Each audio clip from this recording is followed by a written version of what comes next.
Well, hey everyone. Thank you all for joining us. I'm Ilya Fushman. I'm a partner at Kleiner Perkins. It's a lot of smoke here. There's a lot of smoke. At KP, Kleiner Perkins, we partner with really iconic entrepreneurs who want to make history. We've been around for about 53 years, early investors in Google, Genentech, Amazon, and most recently companies like Figma, and the next generation of iconic companies like Harvey. AI, I mean, it's pretty obvious, is a foundational and just incredibly transformational technology in all facets of our lives, but specifically in how we work. And we were excited to start our relationship with Harvey by leading their Series B in 2023 and have invested and led a few rounds, pretty much every round since then we've invested in, because Gabe and his co-founder Winston Weinberg founded Harvey to bring the power of large language models to transforming how we work, starting with one of the oldest and most intricate professions, which is law. Gabe has incredible experience at the forefront of technology, doing research at Meta, Google Brain, DeepMind. Winston was a deep expert on the legal side. Gabe happens to run a 4-minute and 20-second mile, as far as I'm told. They're very intense.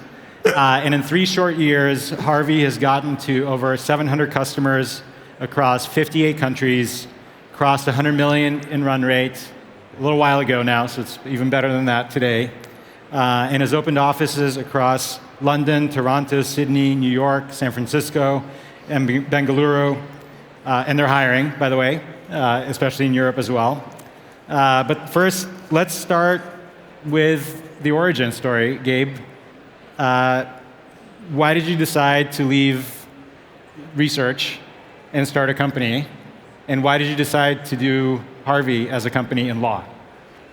When I started doing AI research 15 years ago now, it was always with the intention of figuring out how to apply this technology. I think when I first started working on deep learning, I had an intuition that this was going to be a really transformative technology, and I wanted to figure out how to use this to, sounds kind of cheesy, but make the world a better place. And I wanted to find an industry where applying that technology would be kind of a really meaningful, like, societal impact. I thought at the time it was going to be personalized education.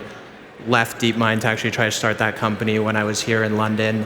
And then later on, when I was at Meta, Winston and I were roommates. He was a lawyer. He showed me a lot of the things he was working on.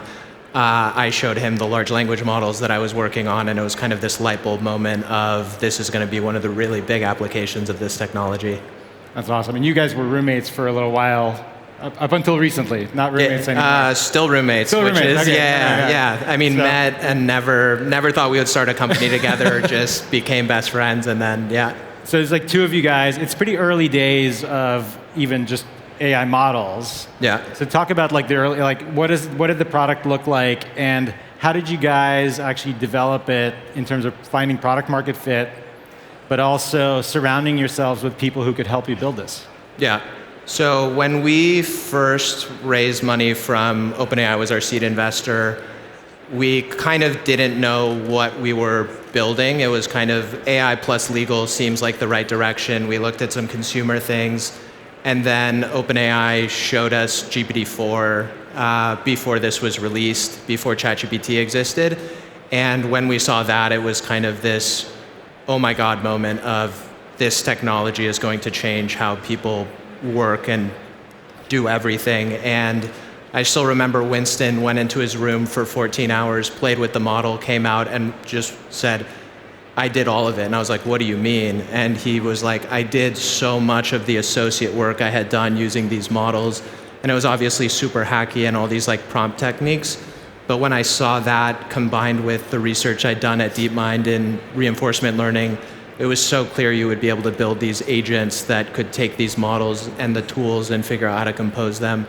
And so that was the early product, and then showed it to A&O, which was one of the largest law firms in Europe and in UK. And David Wakeling, who's a senior partner there and CIO, just saw it and was like, oh, this is what I've been looking for. And so I think got really lucky to find someone like that and get this really early traction with the product.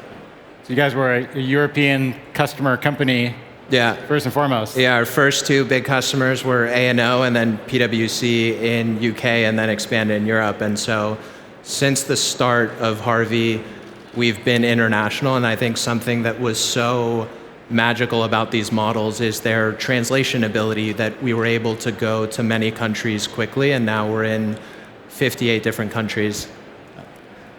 So lawyers are not the most technology-forward bunch, as far as I've been told. How do you think about building products for this kind of audience? And you do it obviously for large law firms, but also enterprises in-house. You just talk about like, how do you build an applied product in the world of AI?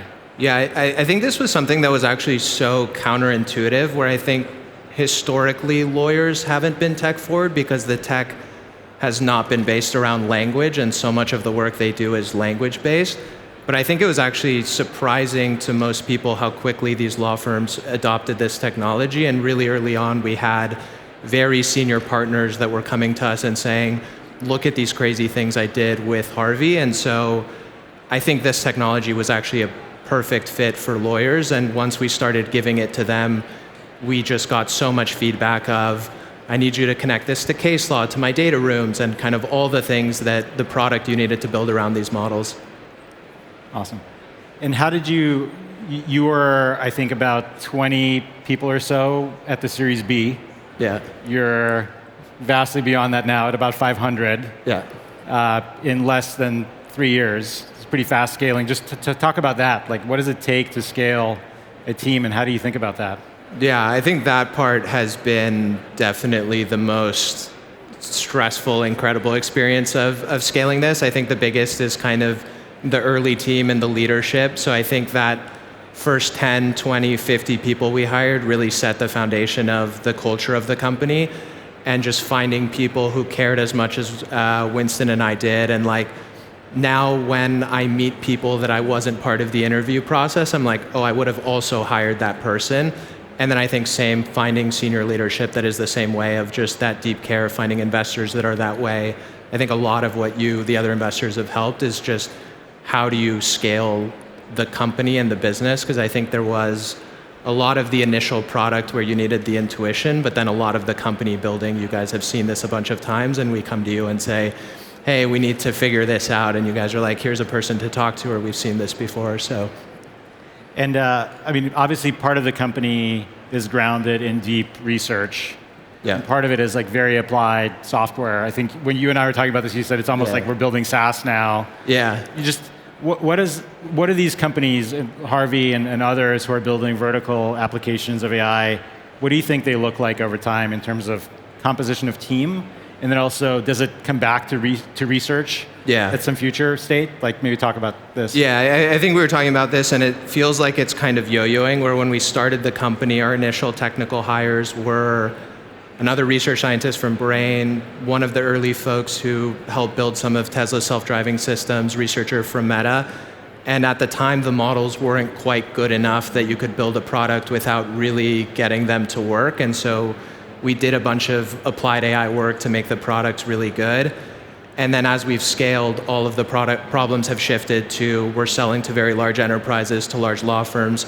All of the product and enterprise problems you need to solve at scale. But now we're getting back into the position where 2 years ago, law firms, enterprises said, don't train on our data. And now they're starting to ask, oh wait, we've built all these really interesting workflows. We've built a bunch of trust with you. Can we start thinking about how we can start using AI and kind of training on this, on data and things like that? And so I think the medium will be somewhere between AI research, enterprise, and we'll end up somewhere in the middle. And obviously, you and Winston are sort of the deep technical researcher and the lawyer expert. But inside the company, you also have this kind of legal expertise matched with technical expertise. You tell us a bit about that. How did you build this kind of capability on the legal side in-house, and how do you think about evolving that? Yeah, so I think really early on when Winston and I were building the product, it worked so well to have a technical or an AI person just sit and talk with a lawyer, because it was impossible to find someone who had both. And really early on, one of our first hires was actually my younger brother, who worked at the same law firm as Winston. And then he brought two of his best friends from law school, and so we got a bunch of lawyers early on. On the sales side, Winston hired one of his friends from college that had worked at Latham, and so we got, both on the product and the sales side, lawyers from Big Law that I think really shaped how we thought about both building the product and communicating the value of the product to law firms. And when we build the product today, it's still, we have a bunch of lawyers on the product team, on the sales team, that sit with the rest of our traditional product and AI team to figure out, hey, this is how you would use this on a complex legal problem. Yeah. And where does this all go? Obviously, large language models are getting better. Right? We saw Gemini 3 come out. It's beating a bunch of benchmarks. You can argue whether pre-training or post-training is going to be more important, but overall, models continue to improve. How do you think about building on top of that? Yeah. And how do you think about differentiation from large language models? Yeah, I think the big shift of how we've thought about Harvey is when we first built the product, it was a co-pilot for individual lawyers. As we've scaled, really the value prop that we want to sell to law firms is we will make your business better. And so it's not enough to just make individual associates 20% more effective. You need to figure out, how does this platform make the business or make a law firm more profitable? And a lot of that comes from all of the infrastructure around how they manage all of their client matters, which is the projects they work on, how they optimize where people are spending time. And I think one really interesting part is also just directly how they deliver the services. And so we're starting to build a lot of infrastructure that lets law firms and their clients work together directly on Harvey. And so we think of a lot of the product as not going to be the models, it's going to be all of the infrastructure around them you need to do kind of these complex, highly regulated businesses. And if you were starting Harvey today, yeah, given the availability of better models, do you think it would look different? I think we build... Actually, would you start Harvey today? Yeah, so I think that's a better question. I think if I was starting a company now, I would think about, to me, when internet came out, there was all these incredibly counterintuitive companies like Airbnb and Uber and TikTok, which I think before that technology existed, you kind of couldn't think about. And so if I was starting a company now, I would think about those. I think 3 years ago, Harvey was not obvious to start, and that's why it was a good time to start it. I think now I probably would start kind of the first category of company. Yeah. And where does this all go? What's the future of just human AI knowledge work, productivity? Yeah. What's the research brain telling you? I think it's when we started the company, the really long-term thing that I was excited about is thinking about where does the unique data to train these models come from? And if you think of what's happened in the past 3 years, you've scraped all of the public data, and so you've put all that into these public models, and now folks are starting to build agents and look at private data. And I think law firms and professional service providers have some of the most unique human knowledge in the world, but it's all private. And so even for an individual law firm, you can't go and train on all that data because it's work they've done with a specific client. And so I think the thing we're really excited about is when you have a law firm and a large client that they've done a bunch of work together, how can you help them convert that relationship, that expertise into AI systems, into models, and monetize those in new ways? So I think it's really thinking about how to take expertise, not of just individuals, but of large organizations, and put these into models in meaningful ways. And what does that look like from just a product perspective, ultimately? Yeah, when we think of, so we work a lot with large private equity firms, large enterprises. If you think of a large private equity firm, they do a bunch of fund formation, KP does fund formation, and you do investments out of it. And so one product direction we think about with VCs, with private equity firms, is can we build a platform where they can manage all their funds? When they want to create a new fund, they can collaborate with their law firm, their fund counsel on that. When they want to make an investment out of that fund, whether it's a Series B into Harvey or it's taking a large company private, they can work with their law firm on that. And I think at scale, a lot of the value comes from being able to synthesize all of that knowledge of all these different projects rather than them being kind of more siloed how they are now. And what does that, do you think, mean for people who are coming into the legal field now? I mean, I think you have an interesting program where you're partnering with universities. Yep. Just how do you, because a lot of folks are sort of asking like, well, if all these tools automate this work, like what happens to first-year lawyers or first-year associates in venture, for example, how do you think about that? Is it just better tools and you can just do it faster? Yeah, I would say I don't think there's a better time than now to enter these very high-skill knowledge work professions, because I think about when I was learning programming over 10 years ago, I had to go on Stack Overflow and read all these forums, and most topics I was just like, I don't have a good teacher, I'm not going to learn that. And now with ChatGPT, you can just learn all of these topics so much more quickly. And I think the thing that's not going to happen is these models get so good that they do all this work end to end. I think instead what happens is they give knowledge workers so much more leverage. And so I think you'll see more knowledge workers, and the tops, like most skilled knowledge workers, will actually be more successful than they are today. And yeah, so I think I'm optimistic. We get the question a lot of, should people still go to law school? And I think it's the same as programming. It's like, I think these professions are going to be even more exciting. And so I would say, yeah. Makes sense. Well, there's always fewer or more venture capitalists, but that's... I think there's going to be more venture capitalists too, venture capitalists, right? There's more great companies to invest in. Maybe switching gears back to Europe, you announced a strategic partnership with EQT. You have obviously offices in London. Just what are your plans for Europe? How do you think about Europe? Yeah, so kind of like you mentioned, our first 2 customers were in Europe. That's always been a big footprint for us. I think there's a lot of interesting regulatory data privacy problems that we want to solve.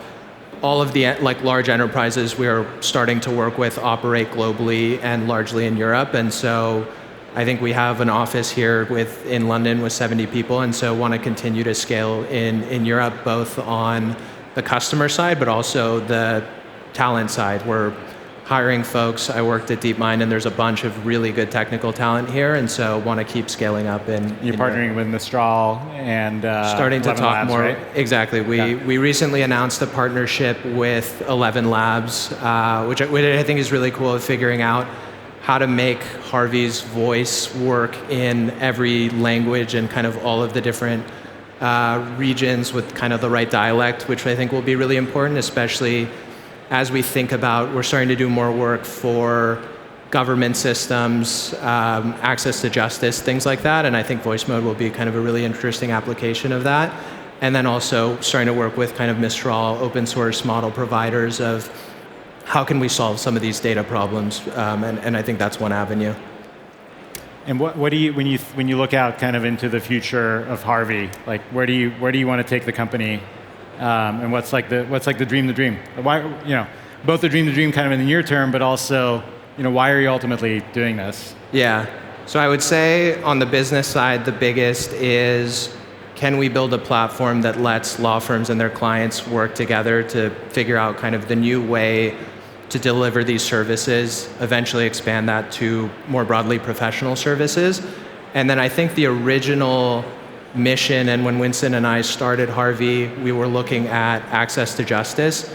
And I think to me there's 2 levels of that. There is one, can we just use this technology to provide the high quality legal services that the largest companies get to individuals? And then I think the even more exciting one is we're starting to work with governments, and I think these systems get good enough where you can start thinking about how do you provide society the tools to figure out better legal systems? Because you could have the case where everyone has access to legal services, but you don't have the right legal system. And so starting to think about those, and we've done some things with court systems in various countries. And so I think that, to me, when I think of like, why are we doing this, that feels super meaningful. And part of that is knowing that the answer is correct, right? Because the stakes are pretty high. Yeah. And legal is not, it's somewhat subjective, right? It's just in terms of the work. So how do you actually figure out that you're producing high quality results, and how do you and what does it take to get it to the scale of this sort of democratization? Yeah.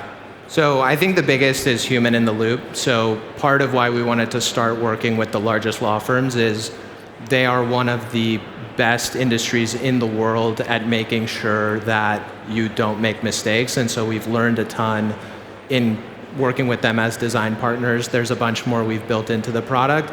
And then I think as we start working with kind of like governments, things like that, I think there's a lot to learn of how do you make this safe so you can deploy it at scale.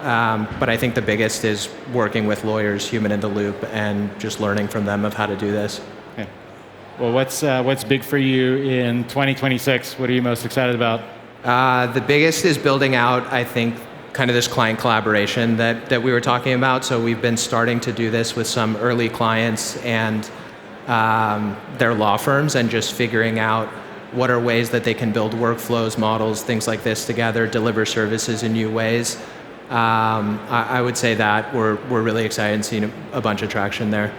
And what are you generally seeing just in the kind of AI and vertical AI and really AI for knowledge work? And where is all of this going?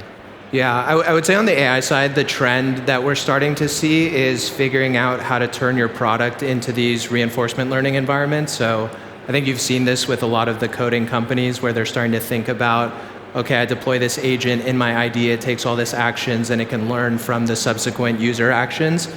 And we've been thinking a lot about, if you think of what that is for Harvey, it is a client matter. So if you're working on a litigation, a diligence, we deploy agents that interact in that environment. And so how can we start helping law firms train those systems on these longer term, more end-to-end legal tasks?